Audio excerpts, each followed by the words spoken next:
Bien, vamos a continuar con esta preciosa parte de la doctrina, ¿verdad? Llevamos ya 2 meses. Ya quedamos en estos 2 meses que pasaron, quedamos ya con lo que fue los principios de la sana doctrina, y vamos a continuar. Queremos que la hermosa palabra de Dios haga algo bueno a través del conocimiento de la doctrina. No es solamente el hecho de saber qué es, sino el hecho de aplicarla para nuestras vidas, ¿verdad? Cuando aplicamos la doctrina de Dios para nuestras vidas, vamos a ser cada día moldeados por Dios. De eso se trata, que tú y yo seamos moldeados por Dios a través de su palabra. Ya quedaron ahí los principios, y a lo mejor te puedes decir, bueno, entonces en sí, ¿qué es la sana doctrina? Obedecer el pensamiento de Dios y no el pensamiento del hombre. Cuando yo obedezco el pensamiento de Dios, estoy dentro de la sana doctrina. Cuando yo obedezco mis pensamientos, mi forma de pensar, voy a tener un problema, ¿verdad? Porque estoy siguiendo mi doctrina. Recordemos que la palabra doctrina significa el hecho de un pensamiento, una enseñanza que alguien va a seguir y que alguien va a defender. Hace 8 días ya comenzamos propiamente con lo que es ya más desmenuzadamente la doctrina de Cristo. Ya dejamos los principios de la doctrina a un lado, ya los dejamos ahí. Espero que te hayan servido, espero que los tengas bien entendidos, porque de nada sirve entenderlos en la mente si no los entendemos en el corazón. Cuando yo entiendo la palabra de Dios en el corazón, se va a hacer vida. Entonces, continuamos. Hebreos capítulo 6, versículo 1, ¿verdad? Hace 8 días comenzamos ya propiamente con lo que es la doctrina de Cristo. Los fundamentos, no los principios. Los principios ya los vimos, ahora estamos viendo los fundamentos de la doctrina de Cristo. Algo que un cristiano por ley debe saber, algo que un cristiano por ley debe de entender, ¿sí? Y cuando el cristiano entiende esta parte, créeme que va a tener una madurez en Cristo. ¿Por qué? Porque esto es la vitamina de todo cristiano. Estos puntos que veíamos, estos 6 puntos de la doctrina bíblica, es el punto medular de todo cristiano. Entonces, Hebreos capítulo 6, versículo 1, hace 8 días, vamos a repasar. Dice, por tanto, dejando, Hebreos 6:1 dice, por tanto, dejando ya los rudimentos de la doctrina de Cristo, los principios de la doctrina de Cristo, dice, vamos adelante a la perfección, ¿sí? No echando otra vez, y esa palabra de echando es no tirando a la basura, no tirando a la basura.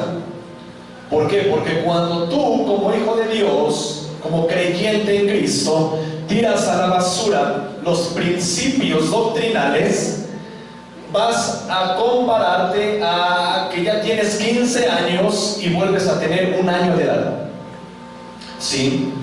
Cuando tú olvidas los principios, los fundamentos de la doctrina de Cristo, algo malo va a pasar en tu vida. ¿Por qué? Porque nos encontramos con cristianos sin identidad. No hay nada peor que un cristiano sin identidad. No hay nada peor que un cristiano que no tenga una convicción de lo que es. Entonces, cuando yo, como hijo de Dios, vuelvo a tener esa necesidad que se me explique desde un principio otra vez el cristianismo, el camino de Dios, y ya lo he visto muchas veces, pero sigo incurriendo en lo mismo, no hay una madurez. Y la Biblia me llama débil en la fe, alguien que no ha madurado en Cristo. Entonces, hace 8 días veíamos esta parte de no echando, dice, otra vez, no tirando otra vez el fundamento del arrepentimiento de obras muertas. Bueno, hace 8 días lo veíamos. Tus obras muertas aquellas obras que no te producen vida, aquellas obras que se hacen sin tener vida en sí mismas, en pocas palabras, aquellas obras que no tienen fe, aquellas obras que las hacemos sin fe. ¿Te acuerdas? Hace 8 días veíamos esta parte. Cuando la persona hace algo para sí misma, ¿verdad? Yo toco, yo barro, yo chillo, yo brinco y hago lo que sea, pero luego para mí mismo, mi obra no tiene fe. Esa obra es muerta, por lo tanto yo debo de arrepentirme de esa obra, porque si no se me demandará juicio de esa obra. Igual manera, todo lo que nosotros hemos hecho antes de conocer a Cristo, debemos de arrepentirnos, porque todas esas obras son muertas, no son obras de vida. Hace 8 días veíamos que todas nuestras obras deben de tener vida, para que podamos nosotros ofrecerlas como sacrificio a Dios. La alabanza a Dios no es solamente el cantarle, no es solamente el aplaudir, no es solamente el brincar, no es solamente el llorar, sino que la verdadera alabanza tiene que ver con, en su punto medular, con la obediencia a Dios. Cuando tú obedeces a Dios, es la mejor alabanza que tú puedes dar, porque estás alabando con tu vida, estás alabando con tus hechos, estás alabando con aquellas cosas que tienes como fuerza, las estás ofreciendo en alabanza a Dios. Es tu forma más honesta de adorar a Dios. Sí, bueno, esto lo veíamos hace 8 días. Seguimos hoy. Por tanto, no dejando, no tirando otra vez el fundamento del arrepentimiento de obras muertas, sigue otro, de la fe en Dios. La fe en Dios. ¿Qué es la fe en Dios? Bueno, hay 3 tipos de fe. Bíblicamente nos enseña la palabra de Dios 3 tipos de fe. Y sobre estos 3 tipos de fe, los 3 los tenemos que ejercer. Uno se te regala, mejor dicho, 2 se te regalan y uno lo ejerces. Hay 3 tipos de fe que nosotros debemos aprender. Tenemos la fe salvadora, tenemos la fe por don, y tenemos la fe pistis, en el griego pistis, que significa conocimiento, compromiso. Estos 3 tipos de fe nosotros tenemos que aplicarlos cada día a nuestra vida. La fe salvadora, ¿dónde encontramos nosotros la fe salvadora? Muy bien, Hebreos capítulo, Efesios capítulo 2. Ahí encontramos esta preciosa parte. Ahí nos habla acerca de una fe que no es la fe que tú ejerces, sino es una fe preciosa, que es la fe salvadora. Efesios capítulo 2, versículo 8. Dice su palabra, Efesios capítulo 2, versículo 8. Porque por gracia somos salvos.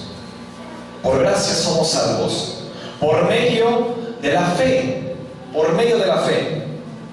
Muy bien, ¿qué tipo de fe? Dice, y esto no es de nosotros, esto no es de ustedes, sino que esto es, dice su palabra, pues es don de Dios. Muy bien. No por obras, para que nadie se crea más. En pocas palabras, la fe salvadora es aquella fe que cuando tú recibiste a Cristo, porque nadie acepta a Cristo, creo que eso ya te quedó a ti muy claro, nadie acepta a Cristo. A mí la Biblia me enseña que Cristo es el que nos acepta a nosotros. ¿Dónde encontramos eso? Efesios capítulo 1, volvemos un poquito atrás, dice, y empezamos a leer desde el versículo 5. Efesios 1:5. Aquí te das cuenta de algo muy importante, dice su palabra. Efesios 1:5. En amor, habiéndonos predestinado, muchos no creen en la predestinación, nosotros sí. La predestinación es el propósito de Dios para tu vida, es tu destino fijo. Sí, es tu destino fijo. En amor, habiéndonos dado un destino fijo, eso significa la palabra predestinado, para ser adoptados hijos suyos por medio de Jesucristo, según el puro afecto de su voluntad, para alabanza de la gloria de su gracia, con la cual nos hizo aceptos en el amado. En pocas palabras, tú eres aceptado por Cristo. Nadie de nosotros acepta a Cristo. Muchas veces es un error doctrinal decir, cuando le predicamos a alguien de Cristo, acepta a Cristo. Él te va a ayudar, Él te va a hacer feliz, pero debes de aceptarlo en tu corazón. No, tú no aceptas a Cristo. Cristo es el que te aceptó a ti. Te hizo acepto Él. Él te aceptó. Dice, por lo cual nos hizo aceptos en el amado. Y cuando a mí la palabra de Dios me habla que yo soy aceptado delante del Padre, me habla de una necesidad profunda de mi vida a Cristo. Me habla de una necesidad que yo como ser humano tengo delante de Dios. Que Dios no necesita de mí, Él me aceptó. Yo necesito de Él porque yo tengo la necesidad de Él. Porque yo necesito su gracia. Y vaya que su gracia, dice su palabra, es eterna. Y su gracia de Dios es perfecta. Y la gracia de Cristo para nosotros, su mismo nombre lo está diciendo, es gratuita. Sí. ¿Cuánto cuesta ser salvo? Nada. Pero esto dice su palabra en Efesios capítulo 2, versículo 8: porque por gracia eres salvo, por medio de la fe. Pero alguien puede decir, porque yo creí, porque yo decidí buscar a Dios, es que yo estoy ahora en el camino de Dios. Yo decidí salvarme. Mentira. Tú no decidiste salvarte. Hubo quien decidió salvarte a ti, y ese fue Cristo. Dice su palabra, porque por gracia sois salvos, por medio de la fe. ¿Y creías que esto era por tu linda cara? No, ¿verdad? Dice, no. Dice su palabra, y esto no de ustedes, dice su palabra. No es de ti, sino que eso es un don perfecto de Dios para tu vida. En pocas palabras, la fe salvadora es aquella que Dios depositó en tu corazón para que tú creyeras. Todos nosotros llegamos a Cristo en algún momento de nuestra vida. Niños que crecen en casas cristianas, les llaman cunas cristianas. Bueno, las cunas son de madera, ¿no? Yo jamás he visto una cuna cristiana. Las cunas son de madera y tienen adornos, ¿no? Todos aquellos que nacieron en hogares cristianos pensamos, él ya es cristiano. No es cierto. El niño, el joven, llega a un momento que encuentra a Cristo. Llega en un momento que tiene que entregar su vida a Cristo, recibir la gracia de Cristo. Por lo tanto, Cristo lo acepta.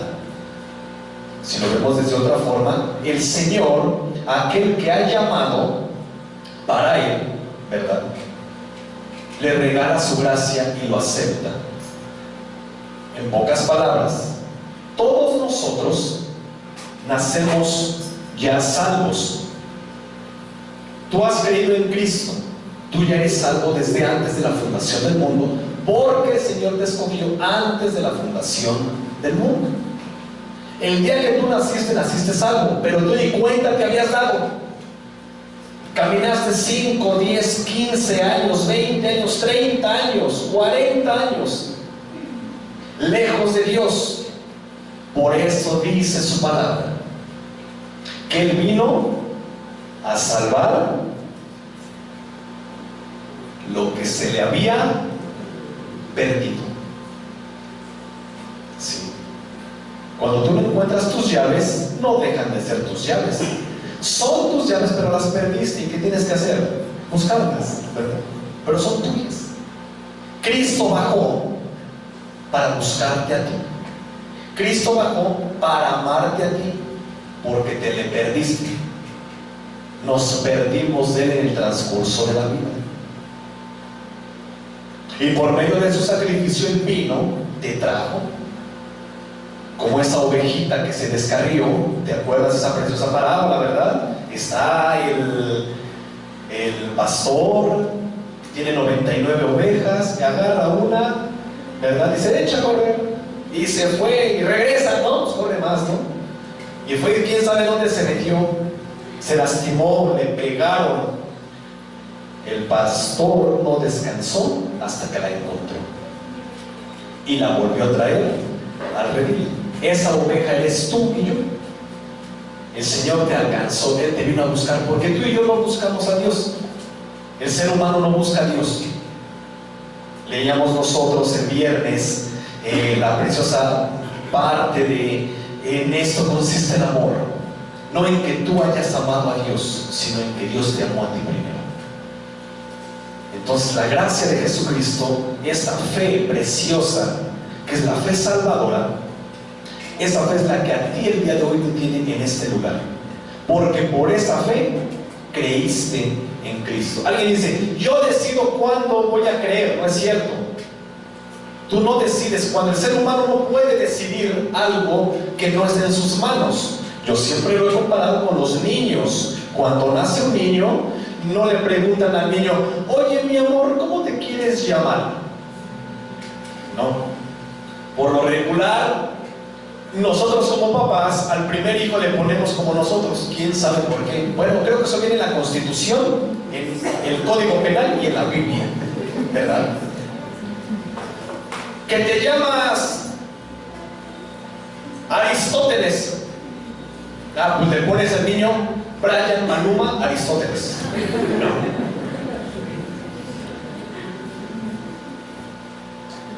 Bueno, mi papá se llama Onésimo, gracias a Dios si no le puso.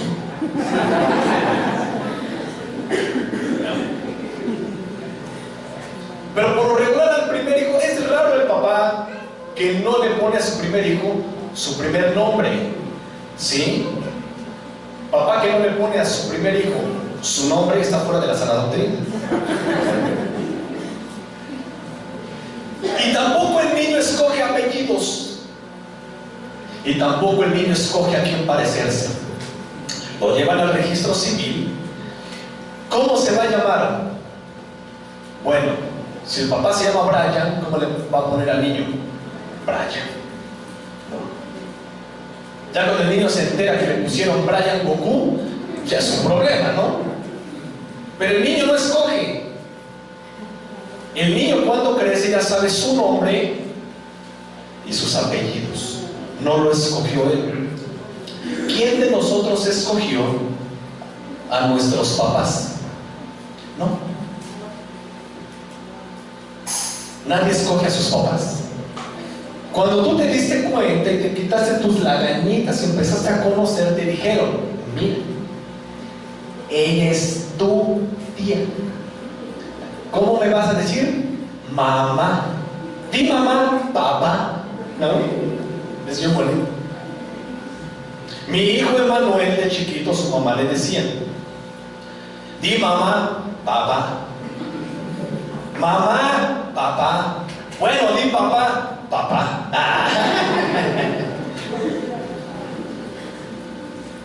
Sí. Entonces tú eres hijo de Dios. ¿Cuántos hijos de Dios hay aquí? Tú eres hijo de Dios, pero ¿qué crees? Que tú no escogiste ser hijo de Dios. Por eso eres hijo. Si tú fueras el papá de Dios, escogerías. No eres el papá de Dios, eres el hijo de Dios.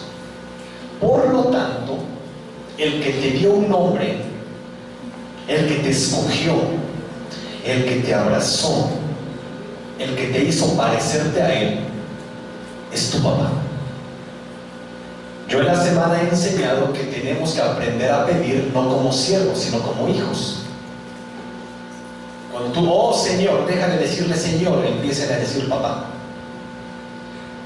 Y algo bueno vas a aprender en cuanto a esa búsqueda de Dios a través de decirle papá. Considérate hijo de Dios. Cuando nosotros no nos consideramos hijos hijos de Dios, nos falta identidad. Porque hay gente tibia en las iglesias, porque no tienen identidad. No saben quiénes son. No saben si son de chanclas o son de Dios. O creen que son de Dios y hacen lo de chanclas, ¿verdad? La identidad empieza por saber quién soy. ¿Quién soy? Soy hijo de Dios. ¿Quién es mi papá? Dios, ¿verdad? ¿Hasta aquí vamos bien? Dice su palabra entonces. Esta fe, la fe salvadora, tiene que ver con el hecho que el Señor puso en ti ese don para que tú creyeras. Porque muchas veces le predicamos el evangelio a alguien y nos dicen, sí, muchas gracias. Luego, está bien, no, gracias, yo tengo otra religión. ¿Y por qué hay gente que viene llorando a la casa de Dios en búsqueda de Dios? Porque Dios va a utilizar muchos medios, porque Dios va a utilizar muchas estrategias para traerte a Él. En pocas palabras, todas las situaciones y circunstancias que tenemos en la vida son un producto del amor de Dios para traerte a Él. A lo mejor la pasaste mal y necesitas de Dios, pues Él te va a traer a través de esa circunstancia. A lo mejor tienes algún problema que ya no puedes, una enfermedad que ya no puedes. Dios te va a traer a Él. Va a utilizar algo para traerte a Él. Entonces, el don de fe, el día que tú creíste en Dios, no es porque tú quisiste, sino fue porque Dios tuvo a bien aceptarte, porque Dios tuvo a bien mandarte, dice su palabra, por gracia sois salvos por medio de la fe. Pero esta fe dice, esto no de vosotros, pues es don de Dios. Tú creíste en Él por esta fe, la fe salvadora. ¿Tú te acuerdas el día cuando recibiste a Cristo? Nosotros antes teníamos una forma de pensar. Persona que venía, hacíamos una oración de aceptación. ¡Qué error! Ya no lo hacemos, ¿verdad? ¿Quieres aceptar a Cristo? Sí. Ingeniero, por favor.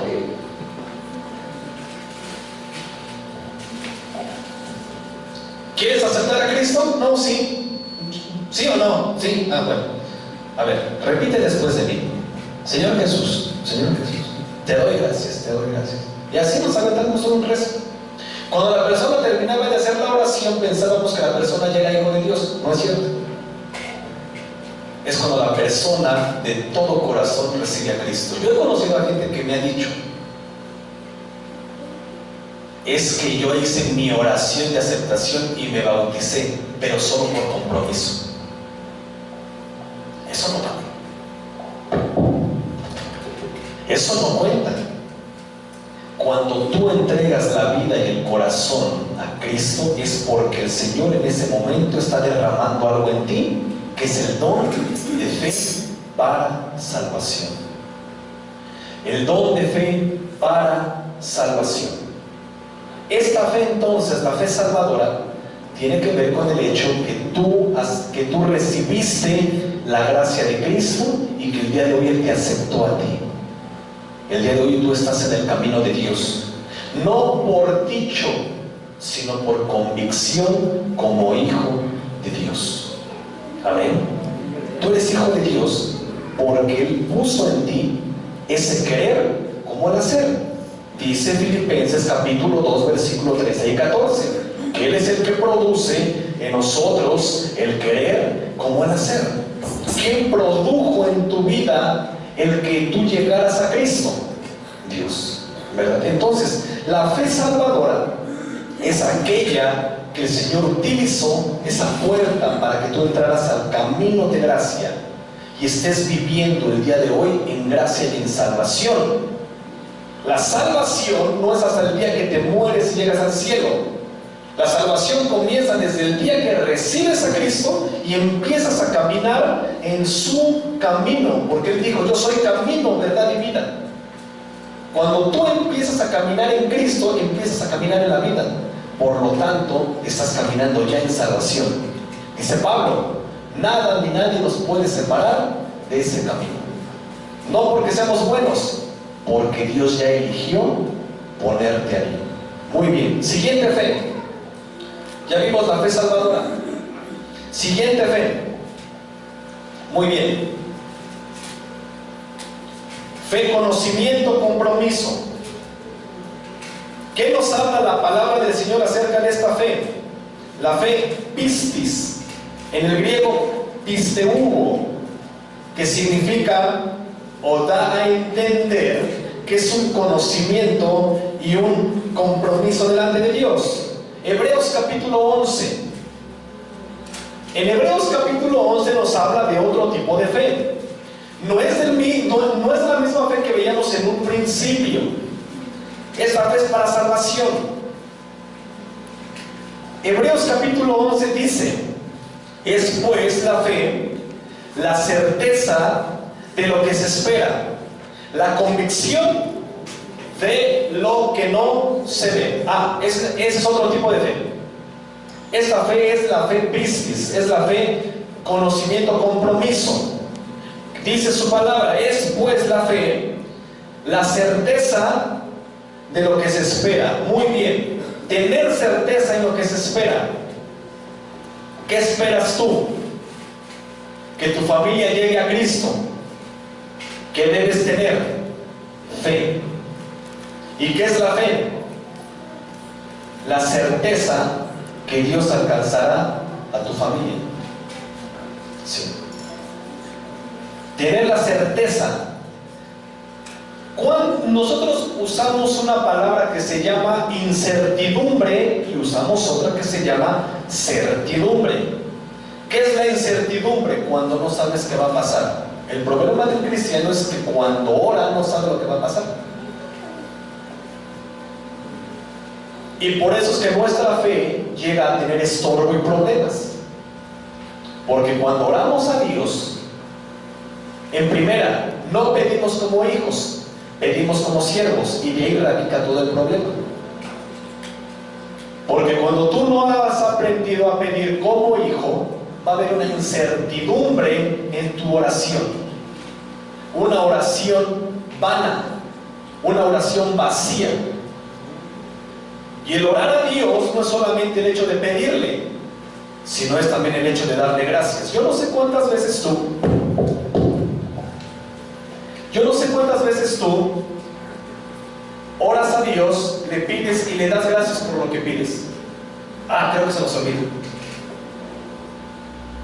Y tú debes de ser bien coherente con tus oraciones en el hecho de, bueno, yo estoy pidiendo a Dios, ya le pedí, y cuando le das gracias a Dios por lo que ya le pediste. Ejemplo, no tienes trabajo, te está yendo mal en tu negocio.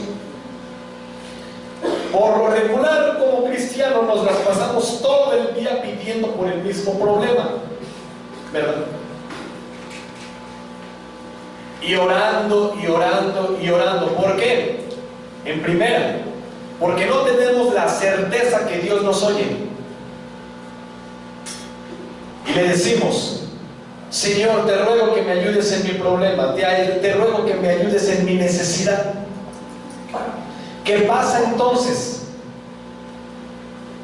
¿Qué viene a nuestra cabeza? No me oyó, mejor le voy a volver a pedir.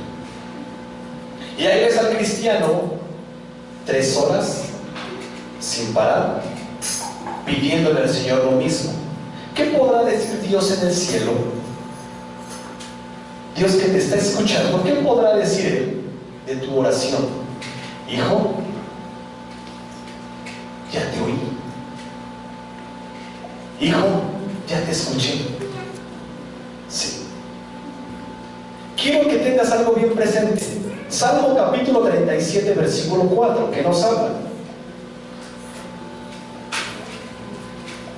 Dice su palabra en el Salmo capítulo 37, versículo 4. Deleítate a sí mismo en el Señor, y Él concederá las peticiones de tu corazón. ¿Qué tienes tú? Peticiones. ¿Qué debes aprender a deleitarte en Él? Deleítate a sí mismo en el Señor y Él concederá las peticiones de tu corazón. Encomienda a Él tu camino y confía en Él. Y Él, ¿qué dice ahí? Hará. Bíblicamente, doctrinalmente, ¿qué debemos aprender como creyentes en Cristo? Debemos aprender a pedirle, pero a deleitarnos en Él. ¿Cuál es el problema de estas situaciones?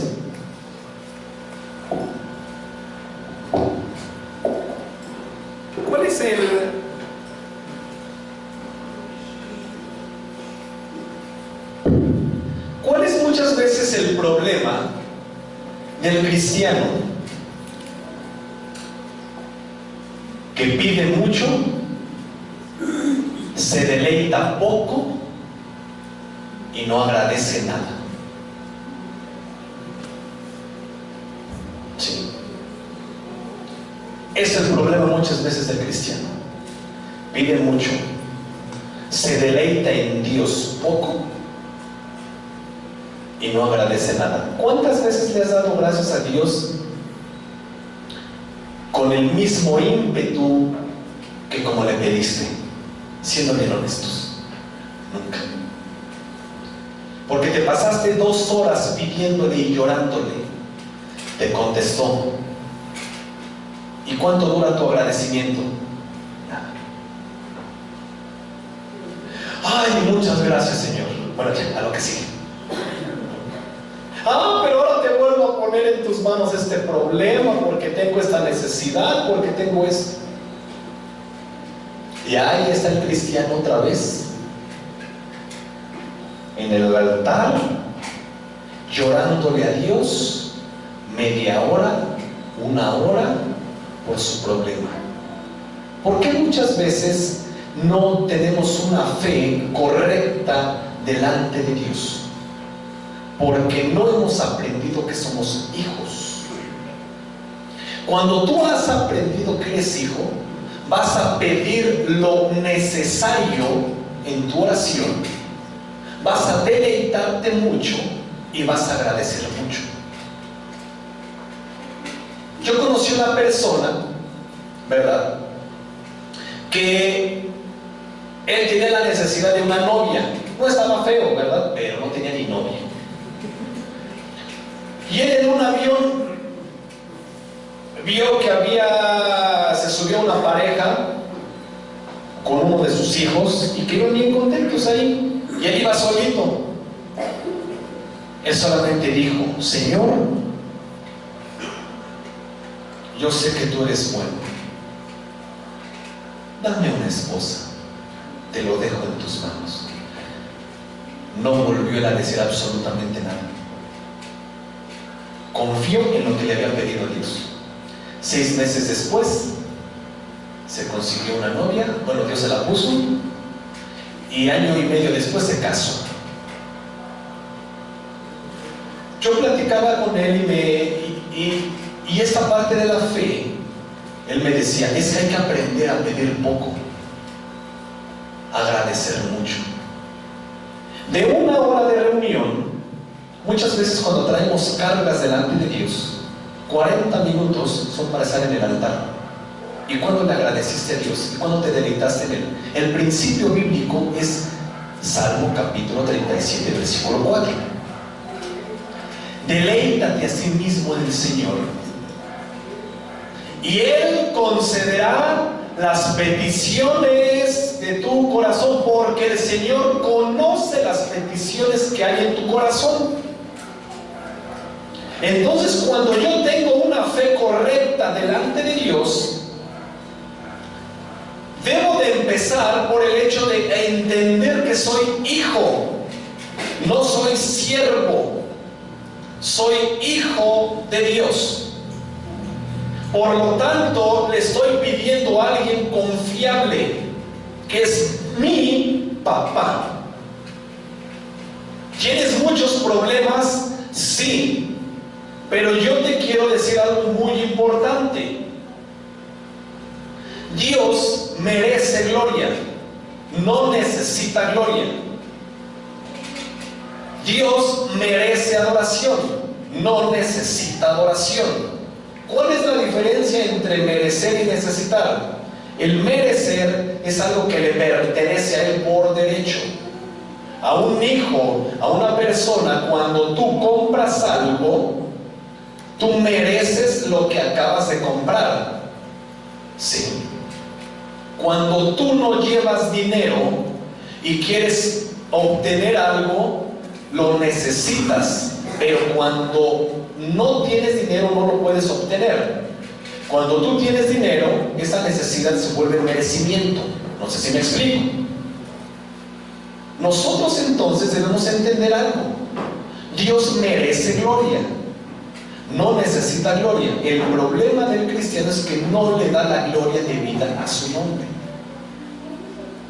¿Por qué? Porque toda nuestra oración que decimos que la hacemos para Dios con fe, realmente no la estamos haciendo con fe. Una oración con fe, una fe correcta delante de Dios, va a pedir lo necesario, va a agradecer a Dios y va a adorar a Dios. Sí. Entonces nuestra fe debe de estar bien encaminada a lo que yo creo. Ese es el primer punto. El segundo punto es en el hecho de tener un compromiso con Dios. ¿Cuántas veces le has pedido algo a Dios? ¿Cuántas veces como iglesia hemos pedido algo a Dios? ¿Y cuántas veces nosotros en esa búsqueda de lo que queremos, Dios nos ayuda, Dios nos responde? ¿Y qué hacemos nosotros para agradecerle? Dice su palabra claramente que entremos por sus puertas con acción de gracias. Y la acción de gracias, su nombre lo está diciendo. Acción de gracias no es el hecho de solamente dar las gracias, hacer algo demostrando mi gratitud. Cuando yo hago algo para Dios, por amor a Él, estoy demostrando mi gratitud, estoy teniendo una acción de gratitud, algo que demuestre mi gratitud. Es como el amor. El amor no se dice, el amor se demuestra, ¿verdad? Tú puedes decirle a tu familia los quiero mucho y no sales a trabajar. ¿Van a comer de te quiero mucho? No. El amor se demuestra. El amor, como la gratitud, se demuestra. Entonces, la fe bien conducida, la fe correcta, la fe conocimiento, compromiso es: mientras yo más conozco de Dios, esa fe me va a madurar y me va a servir para que yo me comprometa más con Dios. Y al comprometerme más con Dios, tengo más bendición de Dios. Por eso dice su palabra: busca primeramente el reino de Dios y su justicia, y todo lo demás viene por añadidura. ¿Qué debo aprender? Debo aprender a tener una fe correcta delante de Dios. Mientras yo le creo a Él, me comprometo más con Él, me deleito más en Él. Tengo problemas, vengo, oro, se los dejo en las manos de Dios, y a lo que sigue: a adorarlo, a darle gracias, a exaltarlo. Sí. Entonces nuestra fe debe tener una parte correcta. Toda nuestra fe debe tener una parte correcta delante de Dios. Yo sé que tú tienes necesidades, no te la pases 2 horas orando aquí. Cuando el niño tiene hambre, tiene que estar media hora diciéndole a la mamá que le dé de comer. No. Cuando tú le pides a Dios, debes tener la comunión y la fe correcta delante de Dios. ¿Tienes necesidades? Sí las tienes. ¿Tienes problemas? ¿Tienes enfermedades? Sí los tienes. Pero no por estar 2 horas orando, pidiendo solamente, quiere decir que Dios te va a oír más. No. Todo es un paquete. Todo lleva un curso. Tú pides, tú obedeces. ¿Cuántas veces pedimos a Dios y no queremos obedecer? ¿Cuántas veces pedimos a Dios algo, queremos que nos conteste algo, pero no queremos comprometernos con Él, ni queremos obedecerlo, ni queremos adorarlo? El 90% o el 100% de las oraciones Dios las escucha cuando nosotros hacemos y tenemos la fe correcta, y cuando hacemos lo correcto, buscamos a Dios, adoramos a Dios, nos deleitamos en Él. Te puedes tardar 2 horas aquí orando. ¿Te acuerdas del mensaje de las 7 iglesias? Hay algo que Dios nunca tuvo Dios a discusión. Fue una palabra que se llamó, ¿te acuerdas cómo? ¿O no te acuerdas? Ya no te acuerdas, ¿verdad? Grábatela, apúntala en tu celular, atrás, llévala, hazla en una cartulina y ponle ahí: arrepentimiento. Cristiano que no aprende a arrepentirse, cristiano que aunque se la pase 10 días orando aquí en ayuno y en oración, no va a pasar nada.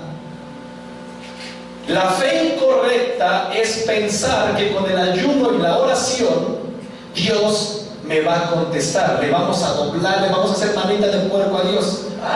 Ya oré, ya ayuné, ahora Dios está obligado a responderme. Mentira. Esa es una mentira. El ayuno, hemos explicado que no es para que Dios responda a necesidades. Su palabra lo dice. ¿Para qué es el ayuno? En Lucas capítulo 4 nos explica su palabra para qué es el ayuno. Tú te has de acordar para qué es el ayuno, ¿verdad? Y si no sabes tú para qué es el ayuno, es muy fácil. Para poder vencer 3 tipos de tentaciones: tentación material, tentación emocional y tentación espiritual. Para eso el Señor ayunó. Eso no se te puede olvidar ya. Ya lo vimos muchísimo tiempo. Pero en tu vida debe de haber siempre un arrepentimiento. Te la puedes pasar orando 2 horas aquí. Si quieres hasta te quedas, te dejamos las llaves de la iglesia, ¿no? Y aquí te quedas de rodillas. No comes, ni desayunas, ni cenas. Te la pasas llorando, chillando, haciendo lo que tú quieras. Y si piensas que así te va a oír Dios, estás equivocado. Su palabra dice claramente en Isaías capítulo 55 y en segundo libro de Crónicas capítulo 7 versículo 14: si mi pueblo se humillare y buscare mi rostro. ¿Qué debe de haber en nuestra vida? La búsqueda de Dios y humildad. Si mi pueblo se humillare y buscare mi rostro y se arrepintiere de sus malos caminos, entonces yo oiré desde los cielos, perdonaré sus pecados y sanaré su tierra. Nunca dijo el Señor: si mi pueblo se humillare 3 días y 3 noches, sin comer, sin dormir, y el que me pida más le respondo más rápido. Nunca dijo eso. Hay que tener una fe correcta. Y la fe correcta tiene que ver con el hecho de deleitarme en Él, confiar en Él, obedecerlo a Él, amarlo a Él. Y su palabra dice claramente: deleítate a sí mismo en el Señor, y Él concederá las peticiones de tu corazón. Encomienda a Él tu camino y confía en Él. Que dice Hebreos 11: la fe es ¿qué? La certeza de lo que se espera, la convicción de lo que no se ve. Aprende a pedir como hijo, pero aprende a amar a Dios como un hijo ama a un padre, porque Él te ama como un padre a un hijo. Exáltalo, obedécelo.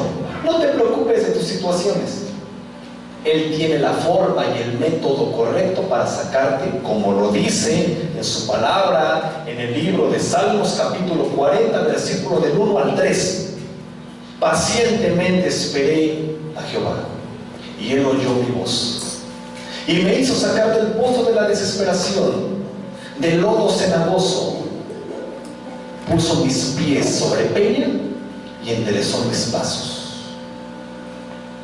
Entonces la fe correcta es esa: aprender a confiar en Dios, aprender que eres hijo de Dios, aprender que Dios tiene en control tu vida, aprender que no te va a ir peor, te va a ir mejor.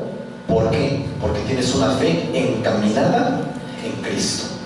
Busca a Dios, esfuérzate en Cristo. Si tú te esfuerzas en Él, si tú caminas en Él, tienes una fe correcta. No pidas mucho, pide lo correcto, pide lo suficiente y agradécele. Sí. La oración, hemos dicho que no es solamente para pedir. La oración es para platicar con Dios, para darle gracias a Dios. El 95% de los cristianos a nivel mundial se dedica a solamente la oración pedir. Pedir y pedir y pedir. ¿Por qué? Porque no tienen una doctrina correcta. La doctrina correcta, el pensamiento de Dios, que hemos dicho que es eso. Es que pides, pero te deleitas, buscas, obedeces y Dios te contesta. Y sobre todo, te arrepientes de tus malos caminos y verás la mano de Dios. Más temprano que tarde verás la mano de Dios ahí en tu vida. Bueno, llevamos dos tipos de fe, ¿verdad? La fe piscis, la que acabamos de ver, la fe salvadora, por la que tú conociste a Cristo. ¿Cuál es la tercera fe? Primera 2 Corintios capítulo 11. Esa es la tercera fe.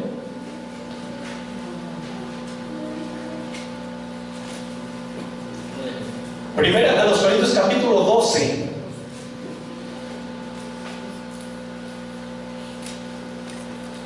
Hablando un poquito acerca de dones. Alguien dice, es que mi hijo tiene el don de cantar. No, eso no se llama don, eso se llama virtud. Los dones son otra cosa. Los dones son regalos de Dios para beneficio de la iglesia. Correctamente, esa es la palabra don, bíblicamente. Sí. Son atributos que Dios le da a la persona para beneficio de la iglesia. Ese es el concepto de don.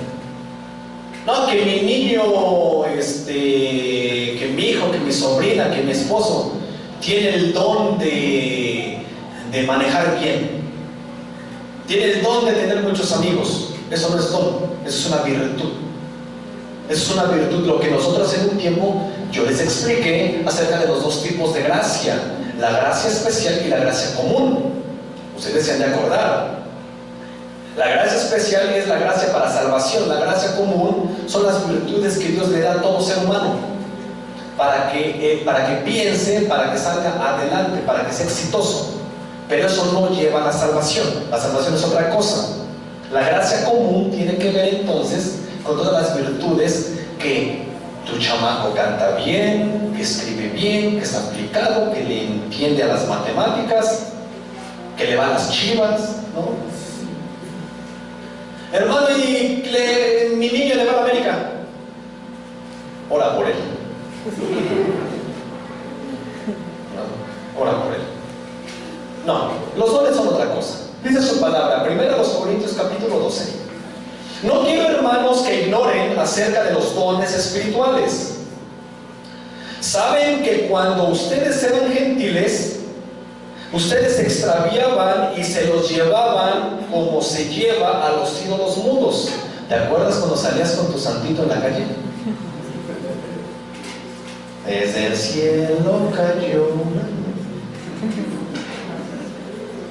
Ahí vas cantando en la calle. ¿Cómo los llevan? Tú los has visto cómo los llevan, ¿no? Y luego los hacen Skype, ¿no? Bueno, dice su palabra. Antes, cuando nosotros no conocíamos de Dios, así se nos llevaba. Porque teníamos muchos pensamientos, porque no teníamos identidad. Ahora tú ya tienes una identidad y nadie te saca ya de esa identidad, espero, porque eres hijo de Dios. Así es, dice su palabra. Ustedes saben que cuando eran gentiles, se les extraviaba llevándolos como se lleva a los ídolos mudos.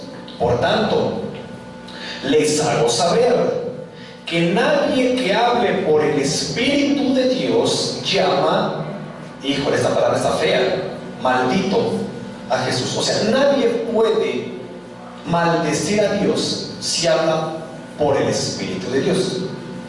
Sí. Alguien que se atreve a maldecir a Dios no habla por Dios, no habla por el Espíritu de Dios, habla por el Espíritu del diablo. Dice su palabra entonces: por tanto les hago saber que nadie que habla por el Espíritu de Dios llama anatema a Jesús. Y nadie puede llamar, eso es bien importante, y nadie puede llamar a Jesús Señor, sino por el Espíritu Santo. ¿Tú por qué llamas a Jesús Señor? Dice claramente su palabra en Mateo 7:21. No todo el que me dice Señor, Señor, entrará en el reino de los cielos, sino el que hace la voluntad de mi Padre que está en los cielos. Entonces, ¿quién es el que realmente tiene el derecho de decirle a Jesús Señor y a Dios Papá? Aquel que obedece y hace los mandamientos de Dios. Así de fácil. Seguimos. 4. Ahora bien, hay diversidad de dones, pero el Espíritu es el mismo. ¿Sabe? Dice ahí, hay diversidad de dones. ¿Cuántos dones hay? Muchos. Pero el Espíritu es el mismo. A ver, yo te quiero dar una clave porque vamos a llegar como para el 2025, ¿verdad? Vamos a llegar a Efesios. ¿Sale? Bueno, espero que en el 2025 te acuerdes, apúntalo ahí para el 2025. Bueno, fíjate. Hay dones y hay ministerios. ¿Quién da los dones? El Espíritu Santo. ¿Quién da los ministerios? Jesús. No los da. Es un mismo Dios, pero se dividen. Los dones los da el Espíritu Santo. Los ministerios los da Jesús, según Efesios capítulo 4. Ahora, vamos a los dones. Por eso está diciendo, hay diversidad de dones, pero el Espíritu es el mismo. ¿Sí? Y hay diversidad de ministerios. Ojo, ¿qué dice ahí? Pero el Señor es el mismo. ¿De qué Señor venimos hablando? De Jesús. Entonces, ¿quién da ministerios? Jesús. ¿Quién da dones? El Espíritu Santo. Hasta ahí vamos bien. Seguimos. Y hay diversidad de operaciones, pero Dios, que hace todas las cosas en todos, es el mismo. Pero a cada uno le es dada la manifestación, subraya eso, manifestación del Espíritu. ¿Para qué? Para provecho. ¿Para provecho de quién? De la iglesia, no para provecho personal. ¿Sí? Para provecho de la iglesia, no para provecho personal. 8. Porque a este, y velo subrayando, porque a este le es dada por el Espíritu palabra de sabiduría. 1. A otro, palabra de ciencia. 2. Según el mismo Espíritu. A otro, aquí viene el que nosotros tenemos que ver: fe. Don de fe. Este don de fe no es el don de la fe salvadora, tampoco es el don de la fe pistis, conocimiento, compromiso. Este es otro tipo de fe, que es un don especial del Espíritu Santo. ¿Para quién el Señor da estos dones? Ojo con lo que te voy a decir. Yo he tenido muchos problemas por decir lo que voy a decir, pero es una realidad. Muchos me han dicho, varios pastores me han dicho: ay, hermano, estás loco, eres un hereje, ¿cómo te atreves a decir esas tonterías? No, pues yo qué, la Biblia lo avala y lo dice. ¿Para quién es dado esto? Este tipo de dones, Dios a quién se los da, a quien Él quiere. El Espíritu Santo los va a dar a quien Él quiere. Pero hablando específicamente de a quien Él quiere, puede darlo a salvos y a no salvos. Y tú te vas a quedar, a ver. En español, bueno, te lo dije en inglés, ahora vamos al español. Dios puede dar dones a conversos, creyentes e inconversos, no creyentes. ¿A poco sí, hermano? Sí. Romanos capítulo 11, versículo 29, ¿qué dice? Hay dos cosas que ya no se quitan. Hay dos cosas que son como un sello en la vida de una persona. ¿Qué es? Según Romanos 11, 29. ¿Ahí lo tienes? ¿Qué dice Romanos 11, 29? A ver, el que me lo diga, el que lo lea, le regalo la guitarra de Axel. Porque revocables son los dones y el llamamiento de Dios. Sí, no se vale, su mamá, otro.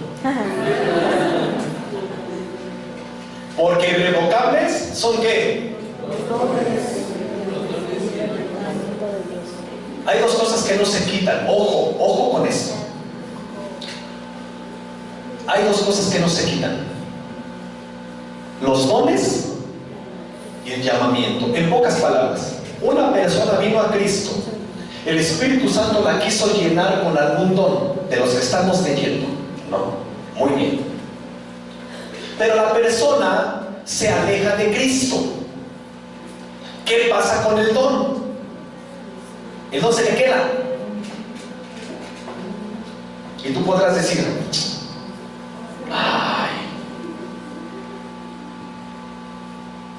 ¿a poco sí? Mateo 7:21 en adelante, ¿qué dice?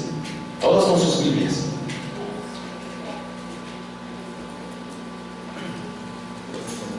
Mateo 7:21 es la comprobación de lo que dice Romanos capítulo 11, versículo 29. ¿Qué nos dice ahí en Mateo 7:21? Dice: no todo el que me dice Señor, Señor, ¿qué dice ahí? ¿Qué más sigue diciendo? Sino el que hace la voluntad de mi Padre que está en los cielos. ¿Qué más dice? Muchos me dirán en aquel día. ¿Cuántos le dirán al Señor? Muchos. ¿Cuántos? Muchos. ¿Cuántos? Muchos. ¿Y la palabra mucho cuánto es? Mucho. Vamos, sí. ¿Cuánto es mucho? Es mucho. Como cuando me dicen, a ver, ¿cuánto es 150 más 322? 2 por 4. No, pues es mucho. Muchos. Así como el hermano Moy. ¿Verdad? Muchos me dirán en aquel día. ¿Qué le dirán al Señor? Señor, Señor. Para empezar, ¿qué le van a decir? Señor, Señor. ¿Qué más le van a decir? ¿En qué? En tu nombre. ¿Qué más? Órale.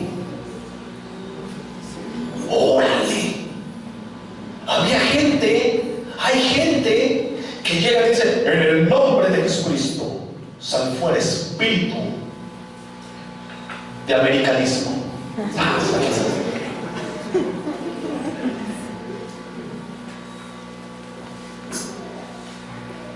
Y le van a Cruz Azul. No, pues esto. En el nombre de Jesús, levántate de esa silla. ¿Qué están usando? El nombre de Jesús. Y la persona se levanta. ¿Qué dices? ¡Ay! Santa María, Madre de Dios. Ese hermano sí tiene una comunión con... Oh, se los dije. Ese hermano sí tiene una comunión tremenda con Dios. ¿Qué está diciendo la Biblia? Muchos me dirán en aquel día: Señor, Señor, en tu nombre sacamos ¿qué? Demonios. ¿Qué más? Y si sigues leyendo también en 1 Corintios capítulo 12, porque no debes de haber perdido 1 Corintios capítulo 12, ¿verdad? 12:9. A otro fe por el mismo Espíritu. A otro dones de ¿qué? De sanidades por el mismo Espíritu. A otro el hacer milagros. A otro profecía. A otro discernimiento. O sea, aquí viene metido en los dones el hacer milagros y el hacer sanidades, que no es lo mismo. No es lo mismo un milagro que una sanidad. Un milagro no siempre va relacionado con sanidades. Un milagro va relacionado con muchas cosas que no tienen que ver precisamente con sanidad. Pero aquella persona que dice en el nombre de Jesús, levántate, y el muerto se para, la persona de la silla de ruedas se para, el cáncer se va, lo que sea. Uno que dice, órale, este hermano tiene una comunión con Dios tremenda. No es cierto. Puede que la tenga, puede que no. ¿Cuántas veces tú has visto esa parte de gran cruzada de sanidad y milagros? ¿A dónde va la persona? ¿A la iglesia o a la gran cruzada de sanidad y milagros? A la gran cruzada de sanidad y milagros, claro. A la iglesia no vino. ¿Por qué? Porque va a estar el hermano. A ver, ¿quién tiene cara de milagrero? No, Axel, ya cada vez ya lo agarramos, ¿no? Otro, sí, ya para no hacer de bullying, ¿no? Al ladito, ¿no? Va a estar el conferencista, apóstol y milagrero, Eduardo Patricio. Y corres allá con el hermano Eduardo Patricio. ¿En quién estás poniendo la fe? En el hermano Eduardo Patricio. Y el hermano Eduardo Patricio, cuando sale, ¿cómo lo recibe? Y sale como Luis Miguel, ¿no? Como Juan Gabriel, que iba a resucitar ayer, pero no le hicieron el milagro, ¿verdad? Sale bien contento. Dios te va a sanar. Tú vas a ser mi esposa, mi hermano. ¿Y qué busca esa clase de...? No, mi hermano Lalo, no, él no es así. Pero esa clase de personas que uno ve que hacen milagros, ¿por qué la gente corre con ellos? Porque le perdió la fe a Dios y confió en el hombre. Así de fácil. ¿Sabe? Por eso. Le perdió la fe a Dios. ¿Y en dónde encaminó la fe? En el hombre. Y la Biblia advierte, maldito el hombre que confía en el hombre. Pero, ¿qué pasa con aquel hermano, con aquella persona que tiene ese don y se alejó de Dios y ya lo hace solamente para ganancias, para que lo vean? ¿El don se le va? No. El don se le va a quedar, pero algún día esa persona va a estar enfrente de Dios. Vuelve a Mateo 7:21. Muchos le dirán: Señor, en tu nombre hicimos milagros, en tu nombre sacamos demonios. ¿Y qué les dirá el Señor? Apártense de mí. ¿Qué más dicen? ¿Hacedores de qué? Pero sacaba demonios en el nombre de Jesús, pero hacían milagros. Y el Señor les dirá: no los conozco. Y llegas al cielo y preguntas: oiga, y el hermano Juan sin miedo, aquel que era apóstol, milagrero, tururú, ¿dónde están? Y te va a decir un ángel: no era hermano, está en el otro partido político. Ándale. Por eso el Señor nos enseña algo en cuanto a los dones. El don no te salva, Vamos a llegar más adelantito en Hebreos capítulo 6 a las 4 clases de bautismos. Y ahí tú ya te vas a enterar, ¿verdad? Las 4 clases de bautismos. Bueno, la persona que tiene un don no es precisamente porque sea salvo. Aguas. No porque tú tengas un don significa que ya la libraste, no. Sino tu comunión con Dios y entender que eres hijo de Dios. Hemos dicho que la salvación no se pierde, es un regalo de Dios. Pero si aquella persona se pierde, ¿por qué? Porque perdió su salvación. No, porque nunca fue hijo. El que no es hijo va a cantar, va a hacer lo mismo, la copia de un verdadero cristiano sin ser un verdadero hijo de Dios. Vamos a 1 Corintios 12:9, don de fe. Ahora sí, don de fe. ¿Qué tiene que ver el don de fe? El don de fe. El don de fe que Dios le da a una persona, que es un don divino que Dios da, ese don de fe va a servir solamente para una cosa. A ver, ¿cómo te lo explico? Así, fíjate, nosotros como hijos de Dios, los que no tenemos ese don de fe, sí, que es un don de una operación divina, nosotros tenemos que ir desde abajo, a través de la oración, a través de la búsqueda de Dios. ¿Cómo los tengo? Bueno, sí, tenemos que ir orando, tenemos que ir buscando a Dios, tenemos que ir esforzándonos, leyendo la Biblia, para tener nosotros una fe correcta delante de Dios. Hay personas a las que Dios, solamente por su voluntad, por medio del Espíritu Santo, les da por don un don llamado fe. ¿Qué quiere decir? Que mientras tú estás en la búsqueda de Dios y tu fe está creciendo, esa persona, por don, su fe está acá. Entonces esa persona se acerca contigo porque es para provecho de la iglesia, se acerca contigo y te dice: hermano, este año usted va a sanar. Van a venir, van a orar por usted y usted va a sanar. Ay, ¿cómo que? Oh, yo se lo estoy diciendo. A mí el Señor me lo está diciendo. Yo tengo fe que este año usted se va a casar. Yo tengo fe que este año usted va a encontrar trabajo. Es más, yo tengo fe que esta semana usted va a salir de ese problema. No sé cómo. Yo tengo fe. Se lo estoy declarando. Que usted va a tener trabajo, que usted va a salir de X problema, que usted va a tener sanidad de algo, que usted va a arreglar eso. Y tú dices: si el problema lo tengo hasta acá, y que venga este hermano y me diga que esta semana se va a arreglar, y ahí te va. Lunes no pasa nada, martes no pasa nada, de una forma increíble, el miércoles te llaman y se arregla tu situación. Y tú dices: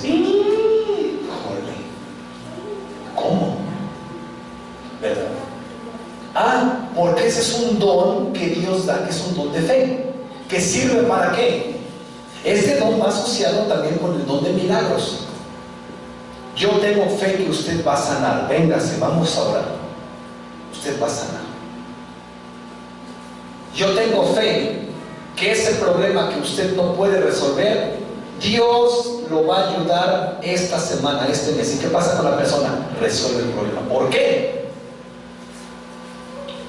Porque Dios transmite ese don a sus hijos para que sus hijos lo transmiten ¿a quién? A la iglesia. Por eso dice su palabra, que los dones son para provecho. Todos nosotros debemos de buscar dones, claro. ¿Es malo que yo busque un don? No. ¿Es malo que yo le pida a Dios un don? No, pero Él me va a dar el que Él quiera, no lo que yo quiera. No, yo quiero que me des el don de fe. El don de interpretación de lenguas, ¿para qué? Ese no. No, Dios te va a dar lo que Él quiera, porque Él manda y nosotros obedecemos. Entonces estos son los 3 tipos de fe. La fe que te salvó, Efesios capítulo 2 versículo 8. La fe, conocimiento, compromiso. La fe correcta delante de Dios. Adorarlo, obedecerlo, exaltarlo, pedirle, pero también agradecerle. Comprometerme cada día más con Dios. Y la tercera fe, fe por don. Una fe que me va a ayudar a mí a que yo ayude a la iglesia. En pocas palabras, ese don lo tenemos que buscar, sí. ¿A través de qué? De la oración. ¿A través de qué? De la búsqueda continua de Dios. Dios no te quiere dar no te quiere dar el don de hacer milagros, pero Dios te quiere dar el don de sabiduría. Cuando tú das un consejo bueno, y la gente te dice muchas gracias, no gracias a mí, gracias a Dios. A veces hay gente que se te acerca y dice, oiga, no sé qué hacer. Entonces tú, cuando tienes ese don, dices, miren, yo le voy a dar un consejo, haga esto. Es para beneficio. El don de fe tiene que ver con el hecho que Dios le da a la persona, como lo hemos dicho, una fe por sobre todas las fees de la iglesia, para que esa persona tome ese papel de vocero de Dios y haga lo que Dios le mande hacer en la iglesia. Y no solamente en la iglesia, también con la gente de afuera, ¿verdad? Entonces el Señor te enseña aquí 3 tipos de fe. La fe por la que fuiste salvo, la fe que tienes que adquirir en base a la búsqueda de Dios y de compromiso con Dios. Esa es importantísima, porque es la única forma de agradar a Dios, la fe, conocimiento, compromiso. Y la tercera fe es la fe por don. Si no te la da el Señor, no pasa nada. Mientras tenga la fe que te salvó, mientras tenga la fe que tú ejerces, date más que bendecido. Siguiente semana volvemos a Hebreos capítulo 6. ¿Sí? ¿Cuál sigue? Hebreos capítulo 6. Ya vimos arrepentimiento de obras muertas. El día de hoy ya vimos la fe en Dios. Siguiente semana, la doctrina de los bautismos. ¿Cuántos bautismos hay? 4 bautismos. El orden es importante. ¿Cuál es el primer bautismo? En orden de importancia van de la siguiente manera: bautismo en Cristo, bautismo en Espíritu Santo, bautismo en sufrimientos y bautismo en agua. Vuelvo a repetirlo: bautismo en Cristo, bautismo en Espíritu Santo, bautismo en sufrimientos y bautismo en agua. Son 4 bautismos que bíblicamente nos enseña la palabra de Dios. Estos ya los vemos dentro de 8 días. No los vamos a ver los 4 dentro de 8 días, nos iríamos hasta las 10 de la noche. Vamos a ver 2: bautismo en Cristo y bautismo en Espíritu Santo. Los vemos dentro de 8 días. Así que damos gracias a Dios por este